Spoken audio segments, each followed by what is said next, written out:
fiz especialização, tanto me formei na Escola Paulista de Medicina, fiz especialização em pediatria lá, só que tinha em paralelo uma outra paixão muito forte, que era viajar. Então, depois que eu acabei a residência, antes de começar a trabalhar, eu resolvi parar 2 anos e rodei 2 anos, um ano pela Europa, um ano pela Ásia. E isso foi extremamente marcante, principalmente a parte da Ásia. E eu voltei para São Paulo, trabalhei 5 anos como médico. Em 89, eu vi que não era o meu caminho mesmo. Morar em São Paulo, trabalhar no hospital, e uma força muito grande me chamava para viajar com ele. Então eu fui embora, já sem planos de voltar para cá, não permanentemente. Fiquei 3 anos viajando, e depois de 3 anos eu senti que eu tinha experiência suficiente para começar a dividir isso que eu tinha vivido nesses anos. Eu abri uma empresa aqui no Brasil, em 92, e é isso que eu venho fazendo desde então. Né? Desde que eu saí do Brasil, eu me prometi que eu ia trabalhar, uma coisa que eu gostasse, mas também que eu ia ter tempo para fazer as outras coisas que eu também gosto. E eu consegui manter essa promessa nesses tantos anos. Né? Só que antes eu queria agradecer a loja Paulo Teresa, Augusto e a equipe. Eu queria agradecer a Mônica, que está aqui representando a Osprey e a Solo.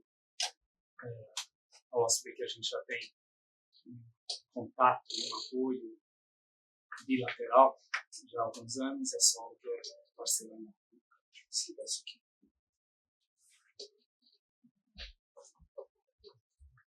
Bom, e a história que eu vou contar para vocês hoje, ela começa há muitos anos atrás.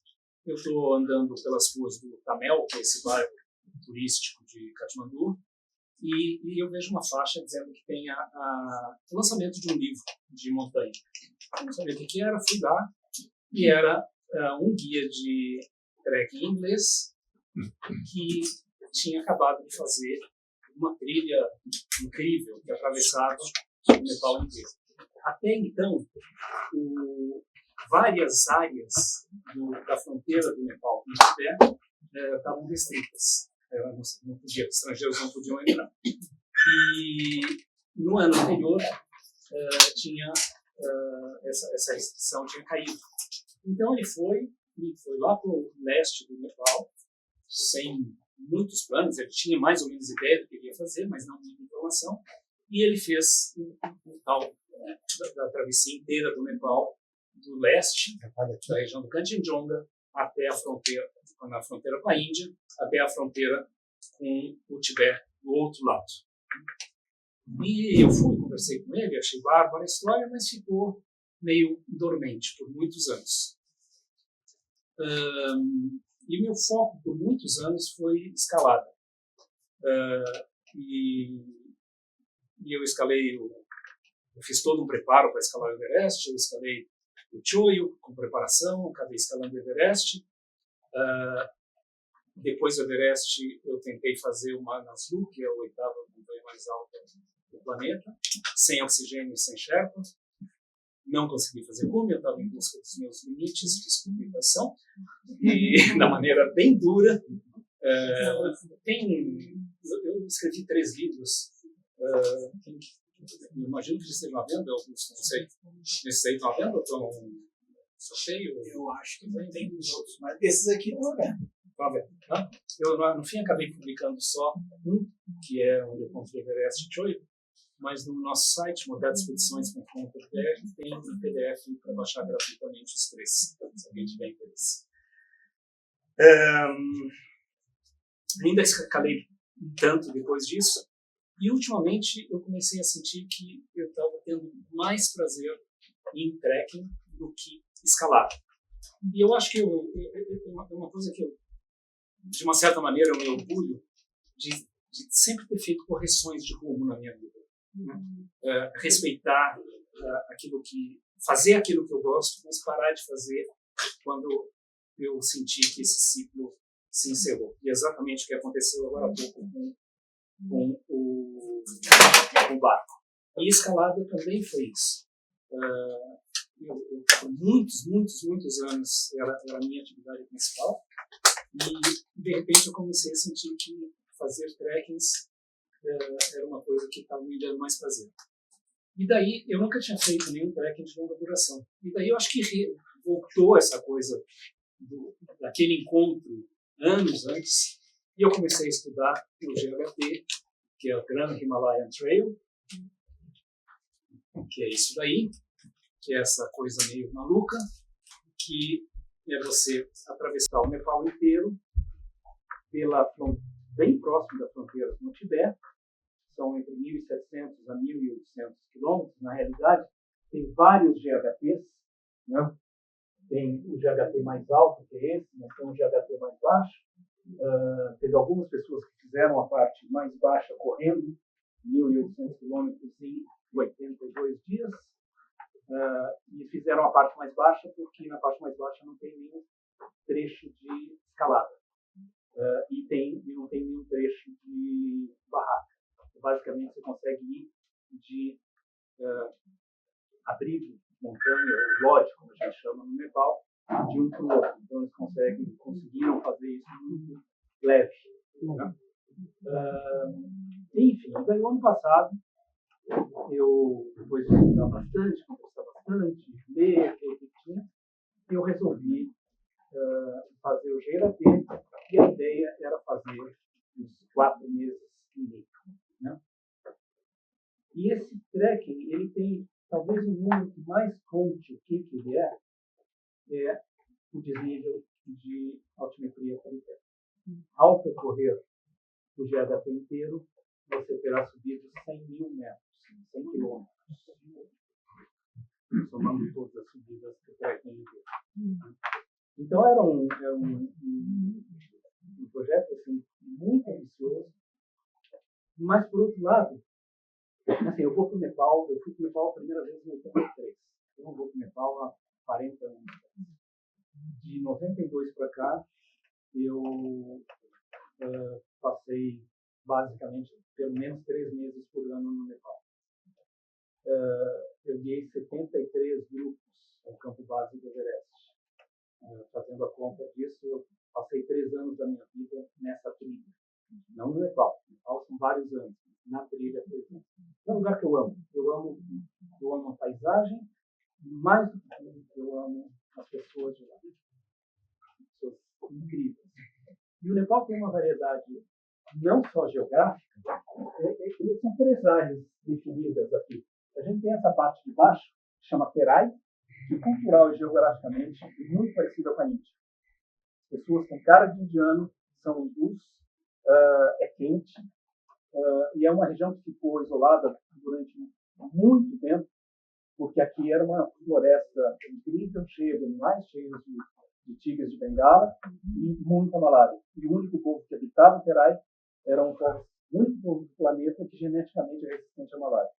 Aí a gente tem a região central, que é a região dos Vares, onde está Katmandu, onde está Pokhara, onde é o misto de hinduísmo e budismo, e daí a gente tem a parte do norte, que é basicamente budismo. Mas mesmo nessa parte do norte, que o GHT percorre, você tem 20 etnias diferentes, 20 povos que têm semelhanças, mas também tem muitas diferenças. Essa parte última do GHT, ela é muito mais baixa. O Himalaia começa a descer aqui, a última montanha alta que a gente tem no Nepal é o Dhaulagiri. Daqui a gente já tem altitude de mais ou menos 3.000 metros, 2.500, onde você já começa a ter luz também. Então, ao percorrer o GHT, você vai percorrer uma diferença geográfica imensa. Você vai de 6.200, que é o ponto mais alto da trilha, até 2.500, mais ou menos. E com toda a variação que você tem em termos de paisagem. E você tem toda essa variação em termos culturais. Todas essas etnias diferentes, falando línguas diferentes, tendo costumes diferentes. Então, é uma coisa muito mais do que fazer um desafio esportivo, que também é, mas é muito, muito, muito mais do que isso. Então, dia 1º de abril do ano passado, foi um amigo, o Greg, que ele tinha feito o Joe, eu tinha feito o Everest comigo, foi meu companheiro de Everest, acabou virando meu companheiro de N coisas, de veleiro, de esqui, de caiaque, um cara fantástico. E a gente saiu, então, de Katmandu. E daí começaram a acontecer 1 milhão de coisas que vocês vão ver daqui para frente, que fizeram que depois de muita insistência, eu acabei parando depois de 2 meses. A gente estava na pandemia e o Nepal, ele teve uma coisa que a gente acabou chamando aqui no Brasil, que é lockdown, mas a gente não teve lockdown. Nepal lockdown é lockdown assim, não tinha uma pessoa na rua, não tinha um carro na rua, não tinha uma loja aberta, abria as lojas de comida das 8 às 9 da manhã para as pessoas comprarem comida e ponto. E eles fizeram vários períodos de lockdown. E no fim, o último período de lockdown foi o que acabou me fazendo parar, depois de 2 meses e meio. E dia 1º de abril do ano que vem eu vou começar de novo, lá no começo. E espero com menos intercorrências do que aconteceu. Bom, aí a coisa já começa estranha, né? Nunca tive nada no joelho. No joelho eu carrego mochila de 30 quilos nos últimos 30 anos. Aí eu vou deitar bem, tranquilo, acordo de manhã, vou ficar de pé, dor. Daí eu olho para o joelho, vocês veem que o joelho é um pouquinho maior, né? E eu estou indo para o aeroporto. E o Greg, ele é de Malta e ele é um super médico, uma especialização em medicina de áreas remotas. Tranquilo, a gente dá um jeito nisso. Aí eu vou mancando para começar um trekking de 1.800 quilômetros. Passamos no hospital, compramos algumas coisas e pegamos um aviãozinho, um dos aviões que vão para a Lua, não são famosos, um avião de uns 20 lugares. Eu achei interessante o saquinho de vômito, bem interessante com a mulher com SAI. E viajamos 5 horas de Jeep, que daí nessa altura eu não conseguia nem entrar no Jeep. E daí acabou a viagem de Jeep e eu fui para o próximo lodge, que ficava pertinho, ficava a 300 metros, né? E estava mais ou menos assim.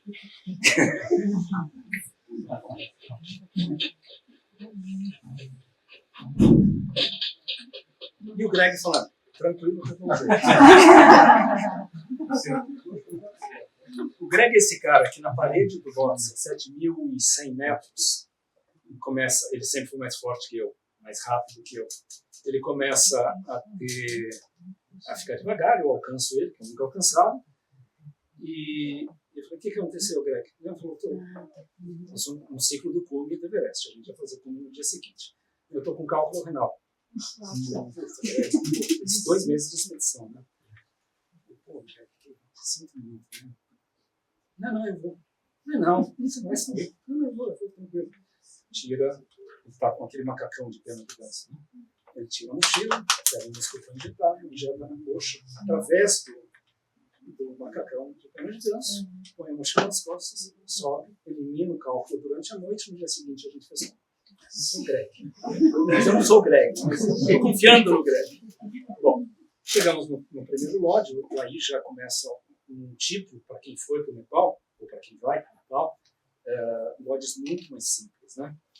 E daí no dia seguinte, no hospital local, que não era quarto que a gente ia dormir, o Greg deu um jeito no joelho. Devia ter aquela taxa assim, cenas, para quem fica impressionado, por favor, não assista. Não faça isso em casa. Daí ele tirou 9 seringas desse líquido amarelado. Daí no dia seguinte a gente descansou. E daí a gente seguiu para o lodge. Então, um pouquinho de álcool aí ainda era baixo, ajuda, né? Isso aí chama tomba, Tomba é uma bebida bem típica dessa região, não tanto na região do Everest, a gente não vai encontrar, mas é cevada fermentada e eles colocam esse negócio de madeira, muito bonito, com a cevada fermentada e uma garrafa de água térmica e você vai acrescentando água e tomando. O teor alcoólico bem pequenininho, a gente não toma álcool em altitude, mas ali ainda para baixo. E a gente está começando a subir, então, em direção ao campo base do Kanchenjunga. O planeta tem 14 montanhas acima de 8.000 metros. 8 delas estão no Nepal. Né? E esses trekkings aos campos bases, eles já existiam. Então, existia o trekking do Kanchenjunga, você subia e descia. O trekking do Makalu, o trekking do Everest, o trekking do Lowalin, o trekking do Lantana, o trekking do Manaslu, o trekking do Annapurna, o trekking do Makalu, desculpa, do Makalu antes, o trekking do Dhaulagiri.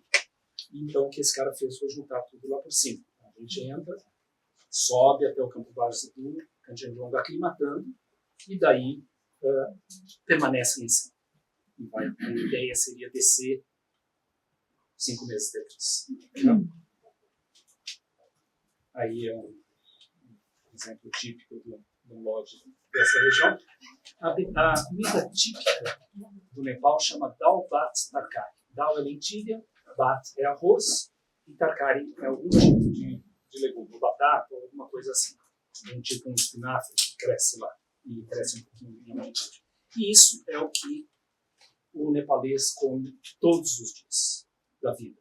Ele almoça tipo 10 da manhã e janta às 10 da noite e eles comem isso todos os dias. Duvido que alguém tenha encontrado algum restaurante nepalês no planeta, porque não ia dar certo, porque eles só têm um prato.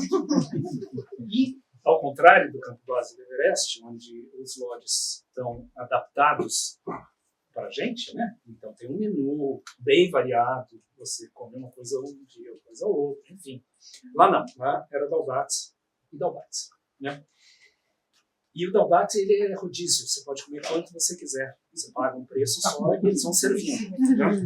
Os Sherpas falam em Dal Bhat Power 24 Hour, tem camiseta escrito com isso. E é um alimento assim, até que não é ruim, né? Tem a proteína da lentilha combinada com arroz, mas a gente estava gastando mais ou menos 5.000 calorias por dia.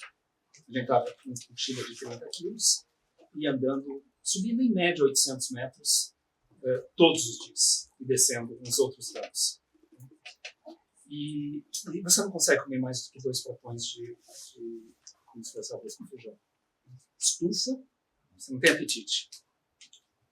E esse foi um dos outros problemas do trek.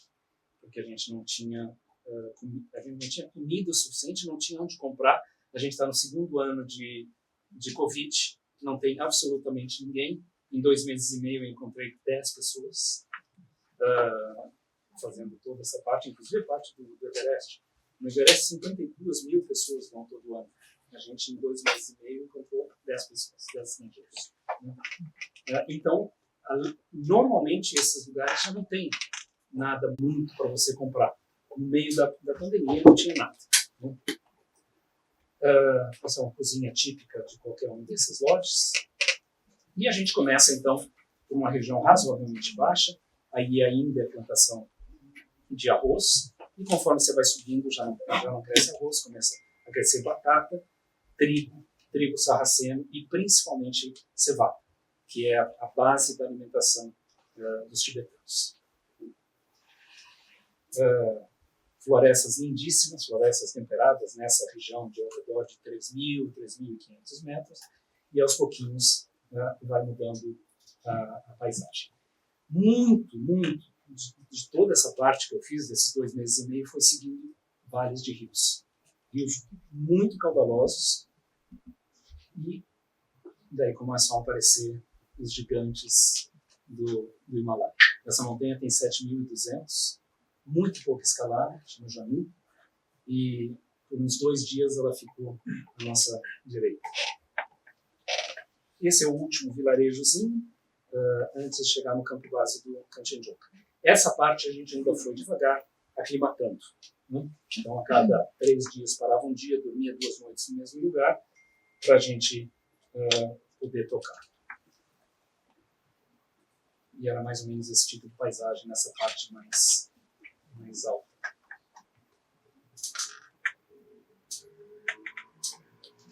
Aqui, a montanha mais alta ali à esquerda é o Kanchenjunga. O Kanchenjunga tem 5 picos.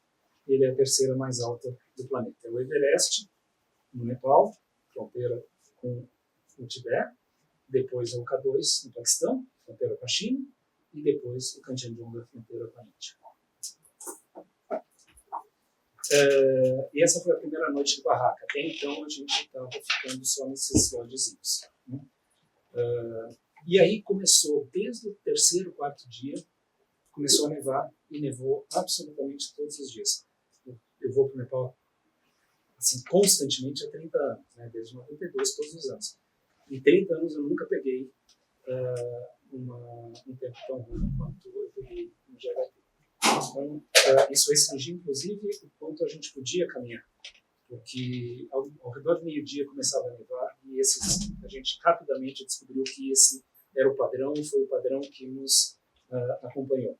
Então, aí começou a acrescentar mais uma camada de dificuldade nesse treco. Mas aí que mês que era?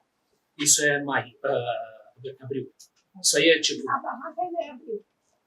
Aí a gente demorou 10 dias para chegar no campo base do Kanchenjunga.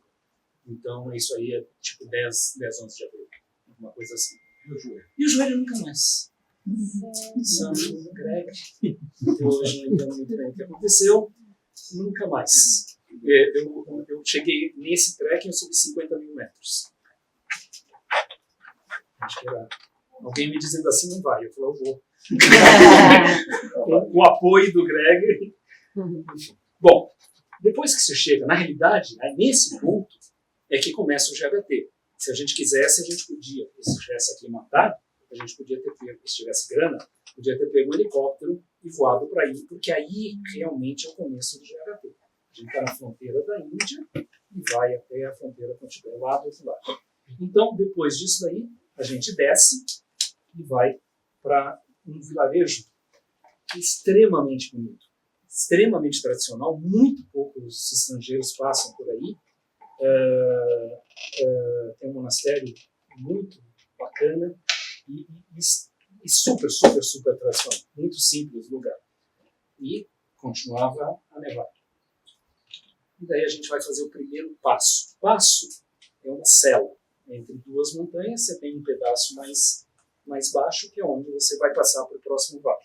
E esse seria o primeiro dos, talvez, 20, 25 passos que tem, se você fizer o GHT inteiro.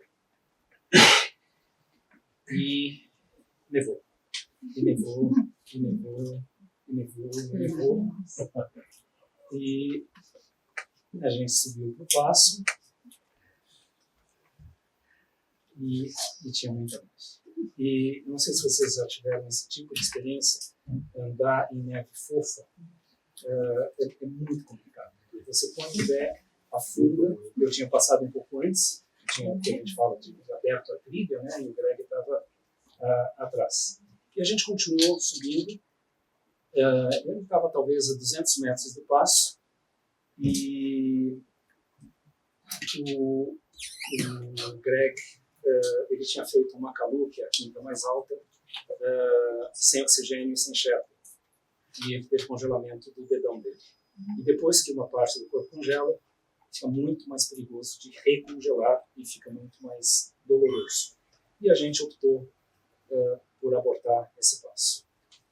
Só que daí a gente está lá em cima, o passo está 2 dias depois, e a gente tem que descer caminhando, pegar um jeep, pegar outro jeep, subir caminhando para estar 2 dias.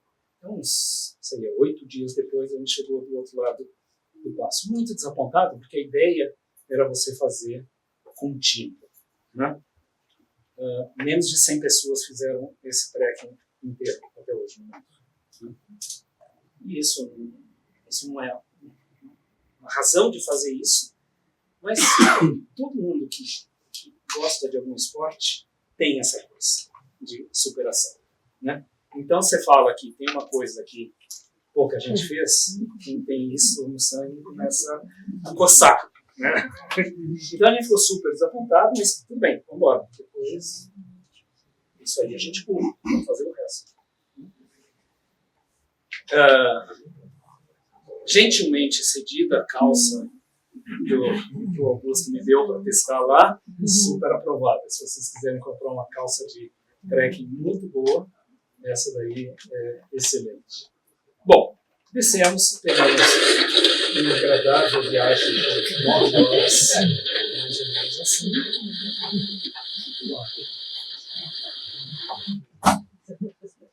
Chegamos no vilarejo, eu lavei essa camiseta, foi essa, pendurei.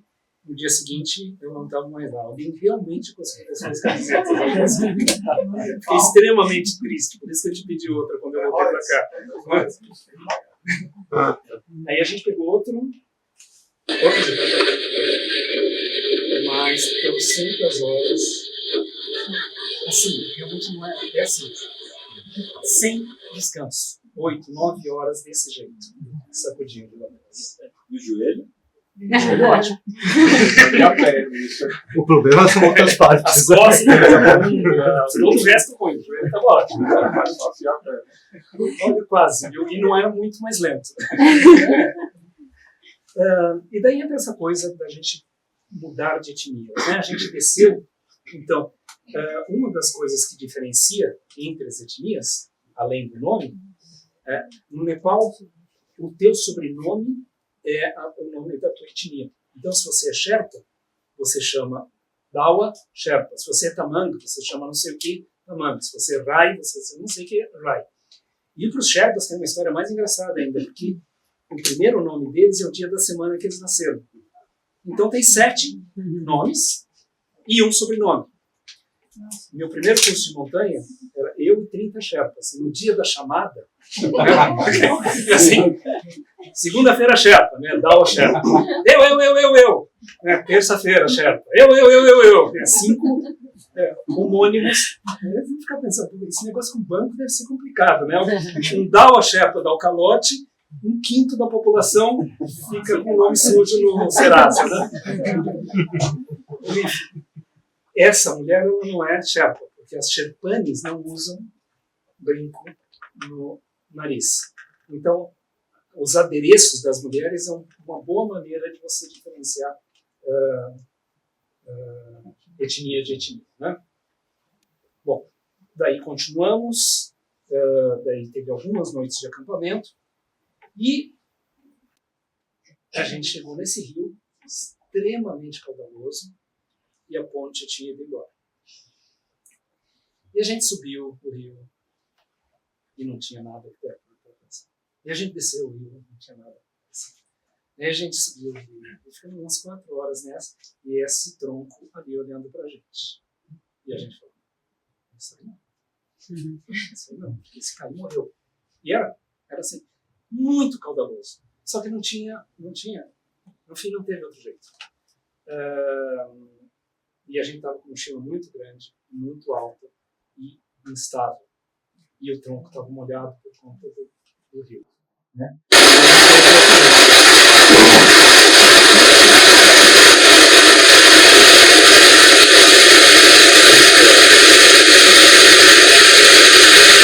Agora espero que esse foi seguramente o pior momento.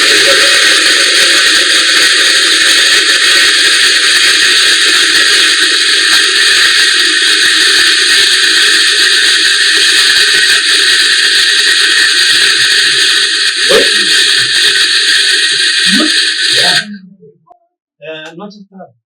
Se você caísse, você ia embora. Você ia embora muito tempo. E corda também tem isso assim. Se você cai na água e você segura na corda, você desce. A pior coisa que você pode fazer quando atravessa um rio é se amarrar. Né? Porque se você cair, escorregar na pedra que é lisa, a corrente te manda para baixo. Então a corda é isso. E faz os passos, que assim agora aí vai entrar a parte mais complicada tecnicamente do GHT inteiro. Né? Esse caminho é um caminho pelo glaciar. Os glaciares, as geleiras no Nepal, elas não são brancas, como alguns dos Alpes. Elas são gelo coberto por uma camada de talvez 5, 10 centímetros de rocha, de pedra. Né? Então, tudo isso que vocês estão vendo aí é gelo, só que coberto com pedra. Quem for para o campo base, a gente vai andar numa situação assim e vai andar em gelo com um passeiozinho lateral, mas só para brincar no gelo. Mas a gente atravessa ou anda no caminho do campo base, a gente anda por esse tipo de terreno. Mas se você der uma cavadinha, embaixo é gelo. E o campo base do Everest, onde os escaladores ficam pelo menos 1 mês e meio, em cima disso daí. É um terreno bem complicado de andar. Né? Bom, enquanto a gente estava nos lodges, a gente comia os baobabs da vida. Né? Quando a gente estava acampando, a gente levava comida, a comida que a gente conseguia comprar lá, que também não era muito diferente disso. Não dá? Trocar. Deu para beber nesse daí. Tirou. Tirou.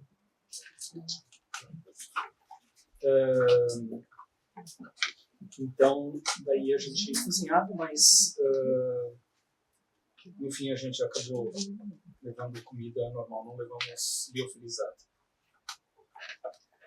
E aí a gente tem o primeiro passo, aí a gente está a mais ou menos 5.500 metros, um passo a 6.200. São 3 desses passos, um chama Westco, Sherpani, Westco e Anfulatsa. São 3 passos de 6.200 que são os maiores desafios. Né? Então, aqui a gente encontrou com um grupo de poloneses que estavam na frente, e o trecho é mais ou menos isso aqui, até chegar aqui onde eu passo, e daí do outro lado se desce.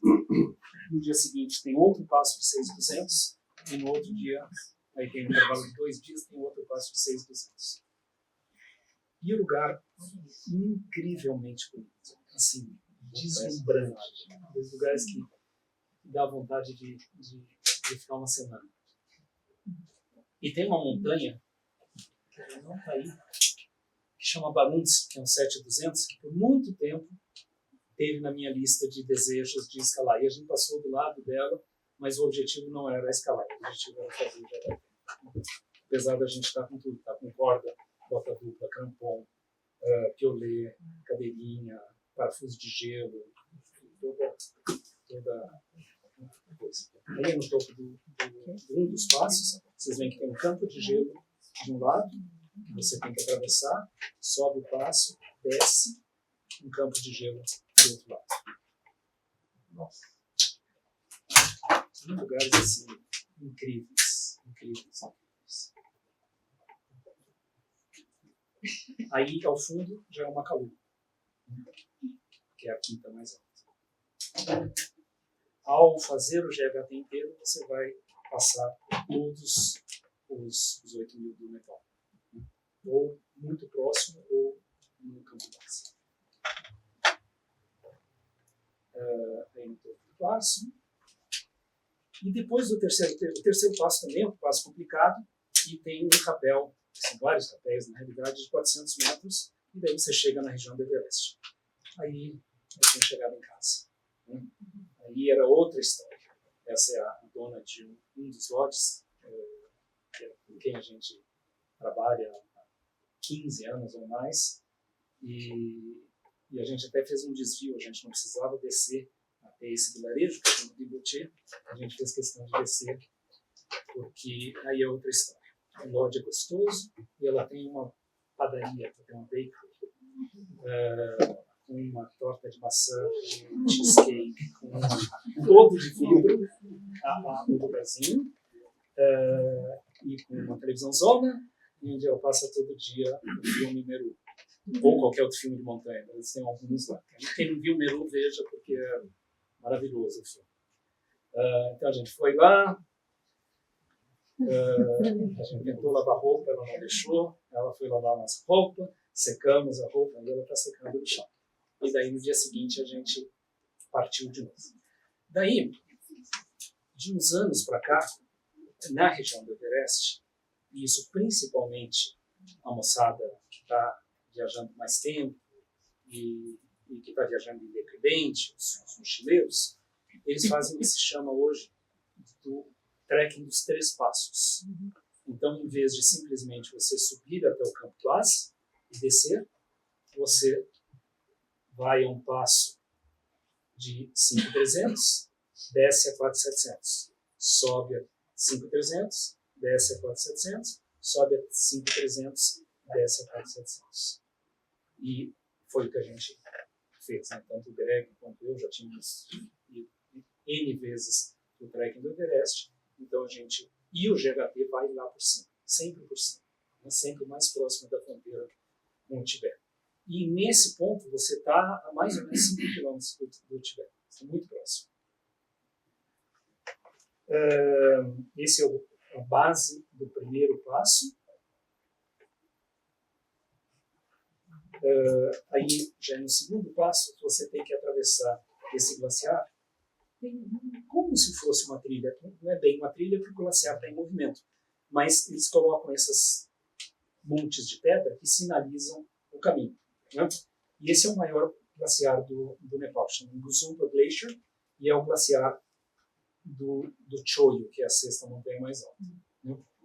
Hoje em dia, agora, eu sempre quis oferecer os 2 vales nos nossos trekkings do Everest.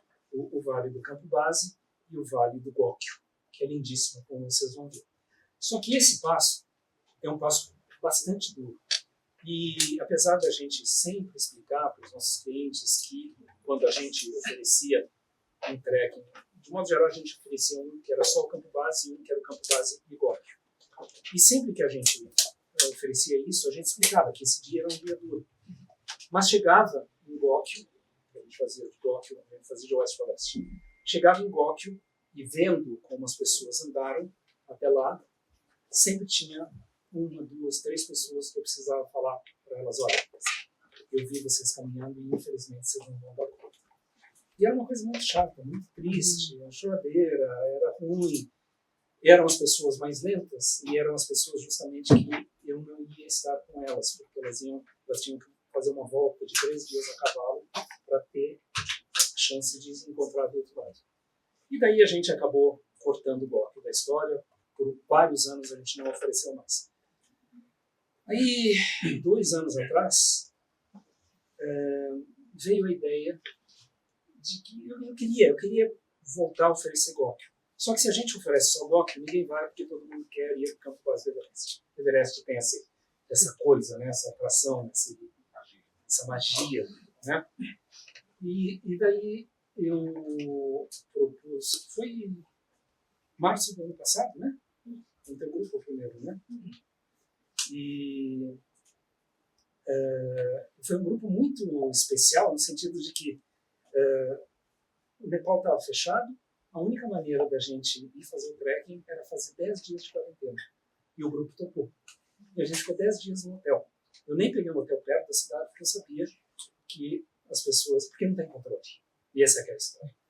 Ela dependia da gente respeitar, porque não tinha ninguém controlando se a gente tinha feito quarentena ou não tinha feito quarentena. Então, eu coloquei o grupo lá longe, que era para ninguém ficar tentado. Mas depois a Vanessa me contou que, como eu e ela chegamos um dia antes, a gente saiu da quarentena um dia antes. E o grupo ficou um dia mais em quarentena. E daí, quando a gente saiu e foi para um outro hotel, e eles ficaram lá, depois do trekking, a Vanessa me contou que todo mundo saiu. Ninguém resistiu. Mas eu achei incrível, né? As pessoas se fizerem a ficar 10 dias dentro de um hotel, né? Para poder fazer o trekking. Essa era a tamanha vontade do grupo de fazer o trekking quando era quase impossível, né? A Vanessa é treinadora, então ela ficava fazendo treino para todo mundo no jardim do hotel. Como o pessoal para correr, como o pessoal para fazer, fez estações no jardim e todo mundo ficava assim revezando. Mas de resto não tinha nada para fazer. Bom, Então, de lá para cá, a gente tem feito isso. A gente freta um helicóptero e esse helicóptero só consegue voar com 3 pessoas por causa da altitude, senão ele não decola e nem pousa. Pousa rápido demais. Então, ele faz um voo de 7 minutos de um vale até o outro. Volta, pega mais 3. Né? Nossos grupos, de um modo geral, são de 20 pessoas, mais os Sherpas. Então, a gente faz uns 8 voos. O helicóptero indo e voltando, levando de um vale para o outro. E desde que a gente começou a fazer isso, um roteiro que já era muito bacana, ficou mais bacana ainda, porque agora a gente faz um trajeto circular. A gente sobe pelo vale do Everest e desce pelo vale de Góquio. E Góquio é isso aqui, um panorâmico do glaciar. Vocês estão vendo essa parede aqui? Ó? Aqui dá para ver que é gelo. Está vendo aqui? Aqui.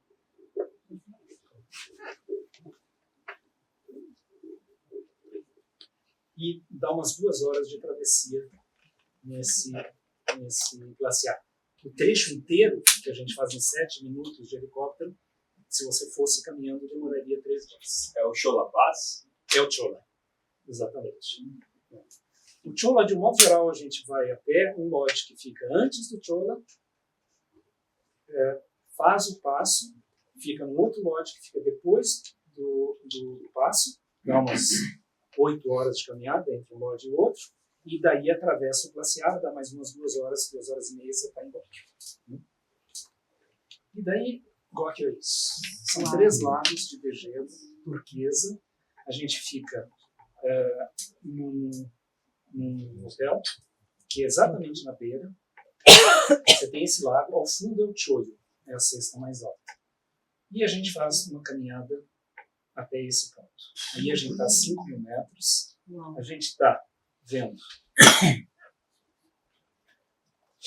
Everest, Lhotse, Nuptse, e o Macaú não está aparecendo aqui, mas ele é visto aqui, desse ponto exatamente, mas ele está por aqui. Então você vê 3 montanhas nesse ponto e o Choio está logo aqui. É um lugar assim, de sonho. E isso é uma caminhada de mais ou menos 2 horas e meia, 3 horas depois do voo. Então, voa todo mundo, isso está pelas 9, já está todo mundo em Góquio, a gente toma um café da manhã e daí sobe até 5.000 para ver essa vista. A gente já esteve a 5.600 do outro lado, no Kalapatá, já teve a 5.300 no campo base do Everest, então aí está todo mundo aclimatado e é uma caminhada razoavelmente tranquila. E aí eu passo e descemos para o outro lado. Então esse teria sido o 7º passo, a gente não fez um, então foi o 6º. Né? Depois de 42 dias de muitos desafios, de muita subida, muita descida, mais do que tudo, de visões incríveis, de paisagens alucinantes, a única coisa que eu posso fazer é agradecer por tudo isso que eu vivi nesses dias. Isso que eu estou colocando chama kata. E kata é um tecido, tem de algodão, tem de seda, com dizeres budistas, e que você entrega para alguém que está indo viajar, né, no pescoço da pessoa, ou você coloca em algum lugar que tenha significado espiritual para os Sherpas. Eles, eu acho que vocês já devem ter ouvido isso, de que as montanhas para os Sherpas são a morada dos deuses. Né? Então, sempre que a gente vai para a montanha, você pede permissão e desce. Ninguém se atreve a escalar uma montanha sem pedir permissão para os deuses, né? Para eles te permitirem entrar e te abençoar também. Né? E a outra coisa do kata é quando você vai visitar um lama, né? um monge importante, você leva um kata, entrega para ele e ele abençoa e coloca no teu pescoço. E daí você leva o kata para casa ou você coloca em algum lugar que para eles tem significado. A religião no Tibete, até o século VIII, chama-se Bon, e é uma religião animista. E o rei, na época, ele era casado com 2 princesas, uma chinesa e uma nepalesa. E as duas eram budistas. E ele acaba se convertendo ao budismo. Só que ele enfrenta uma resistência extremamente grande do clero bom. Então ele chama um sábio indiano, na época a Índia era budista, né? No século VIII dessa época, chamado Padmasambhava, ou Guru Rinpoche. E ele ajuda a converter, digamos, o Tibete em budismo. Então, a gente tem a ideia de budismo ser Tibete, na realidade foi o último país a virar budismo. Antes disso, a Indonésia era budista, a Índia era budista, a Tailândia era budista, a China era budista. O Tibete é uma coisa mais tardia. Então, normalmente, eles voltando. Só que para você conseguir mudar uma religião, você tem que usar os elementos que já existem espiritualmente para as pessoas. E como era uma religião animista, onde as forças da natureza eram sagradas, então montanha ser sagrada, os passos serem sagrados, os rios serem sagrados, tudo isso vem da religião anterior. Se a gente pegar o Zen budismo no Japão, não tem isso. Esse é um elemento tibetano, de um modo geral, mais tibetano, porque ele teve que ter um sincretismo religioso para poder ser aceito, né? Então, por isso que tem esse tipo de coisa. Bom, descemos do outro lado, ficamos em um vilarejo muito bonito, chama e daí a gente tem o nosso próximo passo. Nosso próximo passo chama Tashilapsa. Eu já tinha feito esse trekking, o trekking chama Rowalling, eu tinha feito anos antes, ao contrário, né? Agora a gente ia fazer, eu tinha feito de oeste para leste, agora a gente ia fazer de leste para oeste. Então começamos a subir, a gente não conhecia o caminho, a gente contratou 2 carregadores também para ajudar a gente, e eles conheciam o caminho, principalmente porque estava muito nevado, muito nevado. Continuava, esses dias estão azuis, mas continuava nevado, então tinha muita neve na montanha. E subimos até o acampamento anterior ao passo. Montamos a barraca, um lugar fantástico. E estamos dentro da barraca, descansando, quando a gente ouve um barulho como se fosse um trovão imenso. A minha barraquinha tinha 2 portas. Eu abri a porta para ver o que era, e vi uma coluna de, 100 metros de altura, de neve vindo na nossa direção. Eu virei para o lado, comecei a abrir a outra porta para sair da barraca e aí é onde a gente estava acampado. O passo é logo aqui.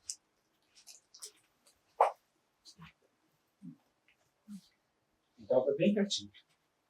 E daí veio a avalanche. Isso aí, vocês estão vendo que está como se fossem umas pedras de gelo? Isso é todo o debris da avalanche. A avalanche passou ao lado da gente, encheu a barraca de neve, derrubou uma das barracas, a gente saiu correndo, pegou o que a gente podia e levamos para 50 metros de distância mais fora do caminho. Mas era só aquela avalanche, não veio nada mais. Mas abalou muito. Nessa altura, o meu anjo da guarda entrou com processo trabalhista.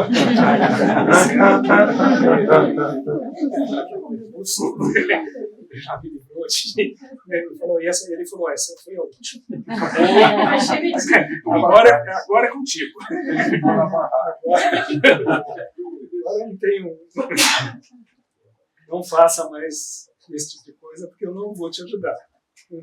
Essa carinha feliz pós-avalanche. Realmente me chegou muito. Bom, tocamos, né? Subimos, chegamos no passo. Esse passo, ele tem muita queda de pedra. Então, você tem que fazer cedo, porque conforme o sol vai aquecendo a montanha, começa a ter queda de pedra, né? E é muito perigoso. E a gente chegou e tinha 3 metrinhos de uma corda fixa. Está presa lá, que você tem que subir essa parede aqui. Isso aqui até aqui. São 3 metros. E aqui tinha que ter uma cordinha pendurada aqui. E a cordinha, infelizmente, não dá para ver, ela está aqui, ó, enroladinha, congelada na neve. E a gente está aqui. E a gente está olhando a corda. Aí a gente tentou escalar isso aí. Não dava. Estava coberto de gelo, a parede da rocha, com essa camadinha de gelo, e ela era negativa. E a gente estava com volta dupla. E grampão. Aí, mas a gente conseguia ver a corda. Aí a gente pegou as varetas da barraca, fechou a emenda com duct tape, com silver tape. Você não sai de casa, não é o cartão? Qual é o cartão que você não sai de casa? O Mastercard? Não sai de casa sem ele? É Mastercard? Não, é silver tape. Nunca sai de casa sem silver tape. A gente fechou, pegou o mosquetão, prendeu na ponta, e o gatilho do mosquetão. O mosquetão é assim, a gente fechou o gatilho com duct tape, com silver tape, e ficou pescando a corda. E a gente pegou a corda. Só que aquilo imagina, a vareta da barraca tem 3 metros, né? É molengo, né? Então a gente ficou lá pescando. Aí conseguimos pescar. Puxamos. Não veio. E tentamos. E o tempo passando. E começando a cair neve lá de cima, e começando a cair rocha lá de cima. E a gente aguentou de novo. Mais uma vez. E dessa vez mais frustrante ainda, porque a gente estava... Era esses 3 metros e a gente estava do outro lado e a gente tinha um lindo trekking de mais 10 dias para continuar o GHT. Aí a gente desceu. Né? Voltamos para a Lukla. Foram mais até a Lukla 2 dias. Depois voltamos, temos criancinhas no caminho. Mas todos eles de bochechinha queimada de neve. Né? De novo, em parte mais baixa, você viu que já mudou. Não mudou porque eu não mostrei nenhum chefe. Mas enfim, mudou a feição das pessoas. Isso que ele tem no pescoço é um amuleto que os lamas preparam. E você sabe quando você está numa região remota, quando você vê criança e homem vestindo traje tradicional. Né? Porque a última a continuar vestindo roupa tradicional em qualquer lugar do mundo são as mulheres. Né? Primeiro os homens, depois os jovens, depois as crianças. Né? Então, quando você vê criança com roupa tradicional, você sabe que você está numa região remota. Né? E isso tudo a gente ainda tem que ver enquanto ainda existe. O mundo está mudando muito, muito rapidamente. Né? O mundo que eu vi quando eu comecei a viajar há 40 anos atrás, esse mundo existe em muito poucos lugares. E o GHT te dá a chance de ver ainda, em algumas partes dele, você vê esse mundo que já não existe. Né? É um carrinho de brinquedo das crianças, olha que bacana.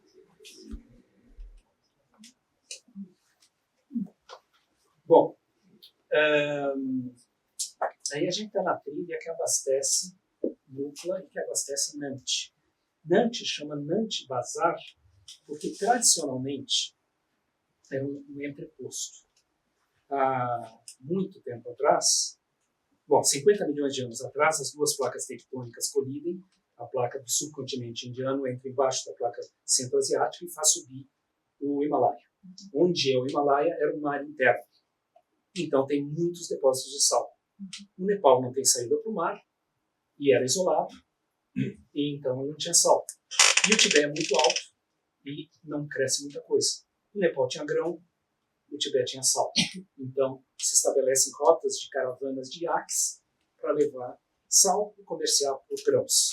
E uma dessas rotas passa por Nantes, que é hoje o maior vilarejo desse trekking do Everest. E, só que o que era um comércio de sal contra grãos, hoje em dia é comida para abastecer todos esses lotes que recebem esses 50 mil trekkers por ano. E tudo isso vai ou de mula ou nas costas. Até Lukla, até Nantes vai em mulas e de Nantes para cima vai com carregadores. E aí era um desses grupos de mulas levando coisa para a dupla.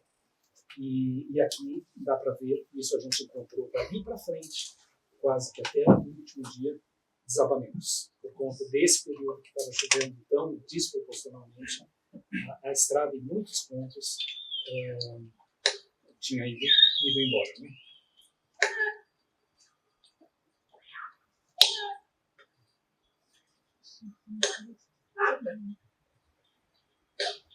Aí é metade lama, metade cocô de milho. Bem agradável, bem escorregadio. Agora se usa muito mais gás do que madeira, que é bom. Né? Dentro do Parque Nacional de Sagarmatha não pode derrubar, e as árvores crescem de maneira muito lenta, então se substitui por gás. Arado tradicional, ambulância tradicional, isso eu vi no Nepal antes de ter helicóptero. A gente vê muito isso. E a gente chegou a resgatar gente do nosso grupo que adoecia, torcia o pé ou alguma coisa, dessa forma. Né?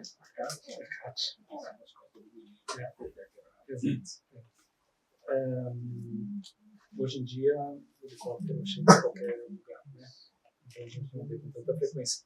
Mas, para a população local, ainda em lugares mais remotos, essa é a única maneira de você resgatar alguém e levar para o hospital. E essa foto eu acho muito bacana, porque mostra o como você vê, é o 14º país mais pobre do planeta. E a educação que teve em relação a você se proteger de Covid foi incrível. Você não via uma pessoa sem máscara. Ninguém. Eles estão tampando a boca porque a gente está passando. Crianças, né, foram ensinadas que aquilo era sério. E o Nepal, eles têm 33 milhões de habitantes, então tem 6 vezes menos gente que a gente. Eles perderam talvez 20 vezes menos gente que a gente perdeu. De novo, estrada que foi embora, isso a gente começa a se deparar cada vez mais, porque agora a gente já está começando a entrar na época de chuva mesmo. Se até então estava nevando, fora de estação, agora já era mais esperado mesmo que começasse a chover. Deixa eu falar para você. Eram uns 2 anos depois do terremoto, isso? Não, o terremoto foi em 2015. E, aliás, tem um documentário na Netflix que entrou agora do terremoto, que é muito bom. São 3 episódios, tem cenas de montanha, de escalada, e tem todo o aspecto humano que foi esse terremoto. Bem legal. Qual o nome? Terremoto. Em inglês chama Aftershock.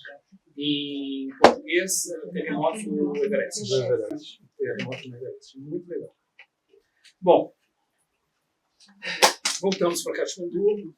O Greg tinha ido, já era mesmo pensado dele ir embora. E daí a gente passou uns dias em Katmandu tentando ver o que eu ia fazer, né? Eu ia seguir com um dos chefes que trabalha comigo há muitos anos, com o Nara, só que o Nepal inteiro estava fechado, absolutamente fechado.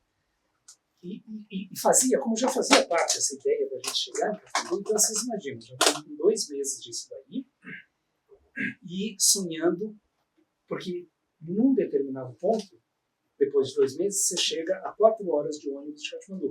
Então a gente ia voltar para Katmandu, de qualquer jeito. E a gente ia passar uns dias em Katmandu. E a gente ia comer. E a gente tem a pizza do Roadhouse Café, a gente tem o restaurante indiano, o restaurante tibetano, tem um restaurante francês maravilhoso que chama Chez Caroline, que a gente vai depois do trekking, que é fascinante. E a gente sonha com isso e a gente chega e o Katmandu totalmente fechado. Completamente fechado. Não tinha carro, não tinha nada. O Greg vai embora e eu fico lá pensando o que eu faço da vida. Né? Bom, então, vamos caminhar. Essas são umas coisinhas de Katmandu. Tem uma rua que só tem dentista. E fica fazendo propaganda das dentaduras que você pode comprar na hora. Mais rápido, não precisa mandar fazer, né? Você já vai lá e o cachorro está feito, né? É uma sorte de cabeça.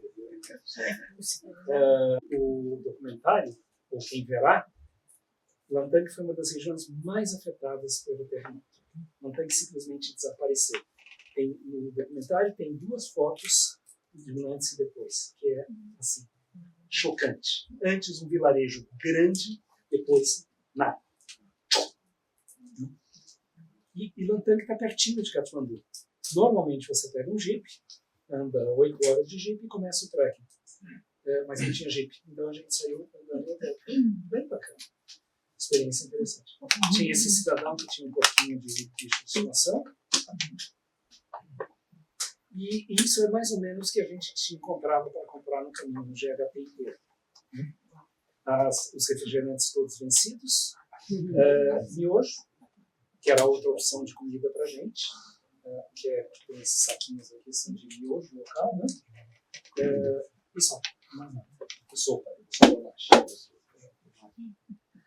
e depois disso, eu estava mais ou menos assim. Eu tinha perdido 12 quilos em 2 meses e meio.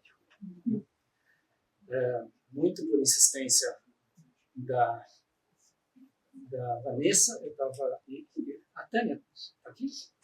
Não? A minha nutricionista. Vocês precisarem de uma nutricionista esportiva.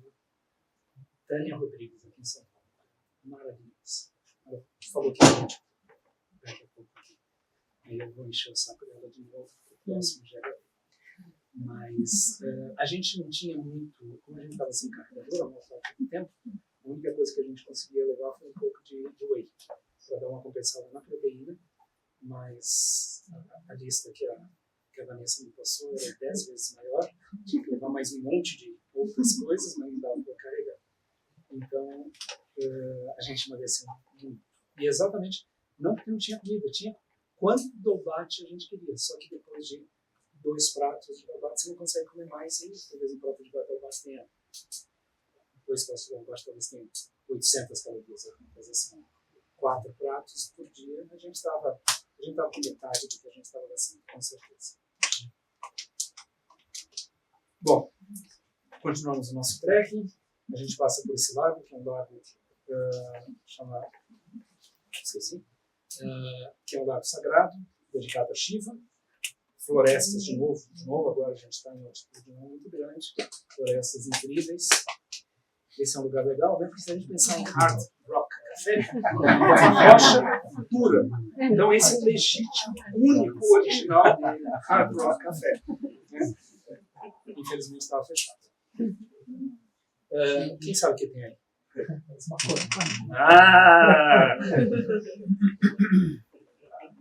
Matos. Mato, isso é mato, isso não é plantado, isso é mato. A gente andava horas, eu não digo, mas 1 hora para atravessar um mato de maconha. E daí tem a outra coisa agradabilíssima de você fazer trekking na época de chuvas em baixas altitudes no Nepal. Não sei se vocês viram o que é isso. Então, já tinha avisado pra gente que esse lugar era o lugar para sanguessuga. Mas olha só isso aqui.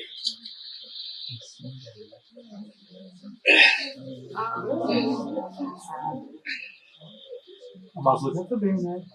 Hã? Amazônia também.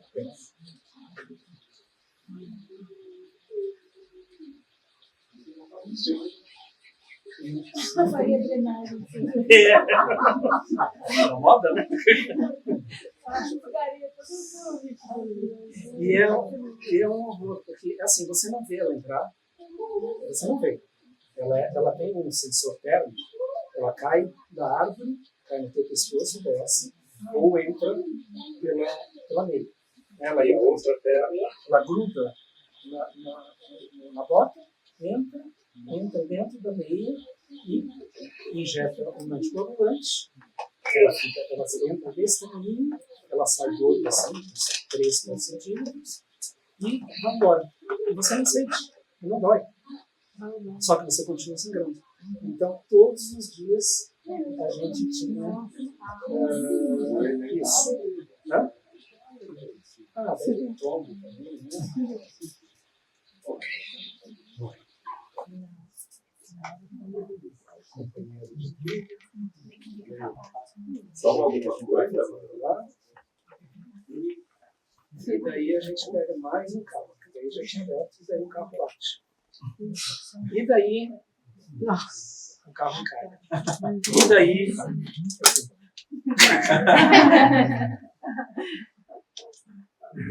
eu juro que eu tentei. Então, ano que vem, dia 1º de abril do ano que vem, eu estarei lá de novo para começar a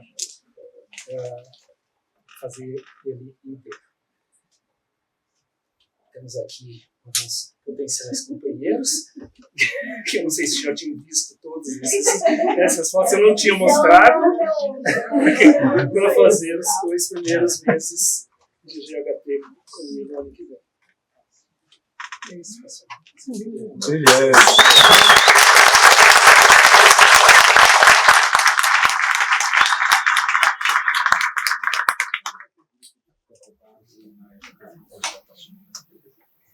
Olha, não, eu estou fazendo, a gente está fazendo normalmente começo de estação e final de estação. A gente está fazendo março e novembro. Esse ano foi um pouquinho diferente, porque a gente teve 5 grupos. Né? Então a gente teve 2 no primeiro semestre, um acabou de acabar agora e a gente tem mais 2. Né? Muito em conta de 2 coisas. Que realmente o aquecimento global está mexendo um pouquinho. Então, outubro, que era um mês fantástico, esse grupo, a gente teve 1 semana de chuva, os primeiros 7 dias de chuva. Não sei se vocês acompanharam o Manaslu, que aconteceu agora de novo uma avalanche. 3 dias de diferença da avalanche que eu peguei quando eu estava no Manaslu, que morreram 12 pessoas em 2012.